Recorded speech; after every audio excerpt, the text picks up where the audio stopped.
Hello, my name is Dr. Danilo Fernández, and I'd like to present you with Global Med Technologies USA treatment or veterinarian treatment that we have for cattle and horses. Our company, as you well know, is dedicated to the treatment of catastrophic diseases.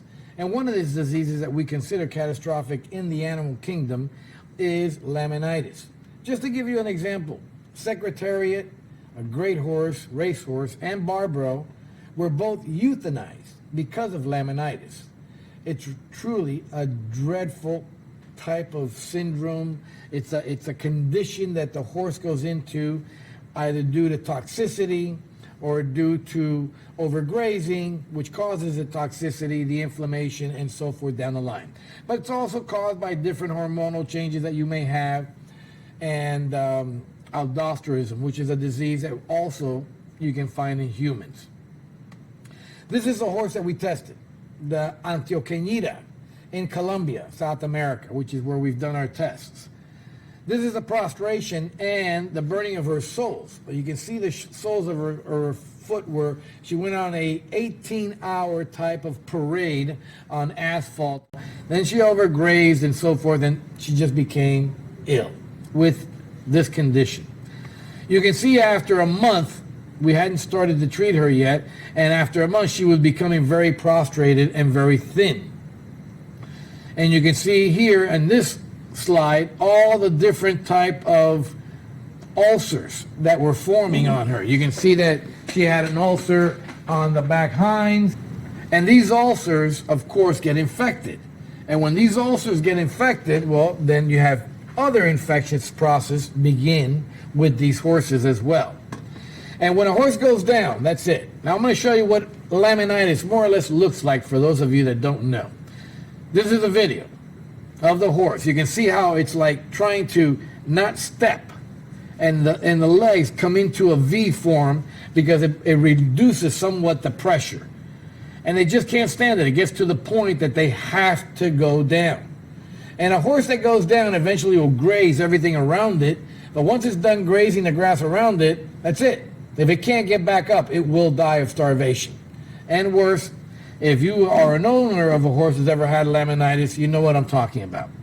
So this is really a very dreadful condition. Here you see the bottom of the actual soles of this horse.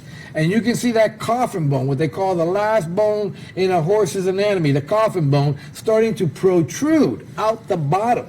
Because the actual bone is supposed to be like in a little bit of an angle, but off of the actual floor. So once that bone starts to bend or rotate, it'll want to come out through the actual sole. And that's what you're seeing here in this picture.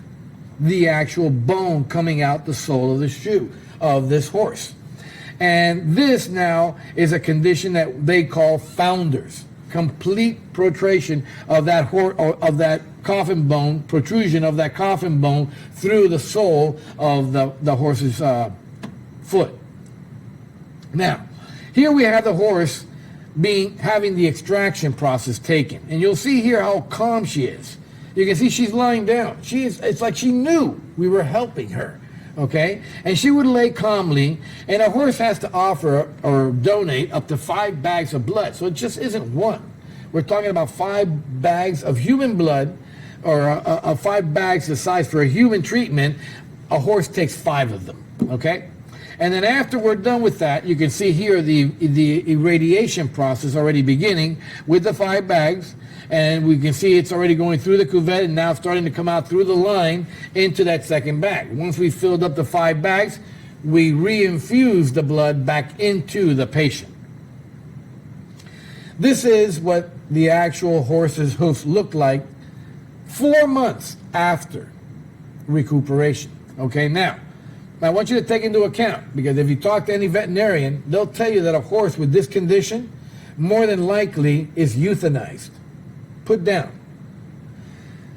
This horse not only came back, you'll see it now, but it was like a miracle, because what would have taken anywhere from 8 months to a year or longer to have a recuperation of a horse like this, we did in under 4 months. So these are just the bottom, the feet of the actual horse itself. This is the horse recovered. After 4 months of treatment, and you can see her, I mean, she's like beautiful. You can still see a few of the, right here, of the little ulceration that she still had, okay, and those are still left here.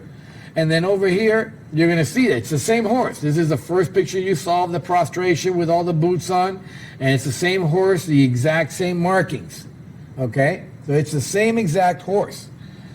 And here I am with the horse. I mean, she saw me and her tail started to wave. It was like incredible just to know that an animal actually feels that way, you know, and they can relate in an essence to, you know, a human being that came in that they saw, and then the next thing they know, they were getting better.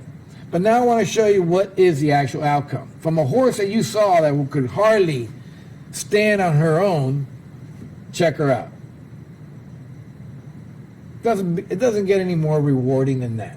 Well, maybe when you've healed a human being and child at that, and you see that smile, that I guess you could say is much more rewarding. But this comes close.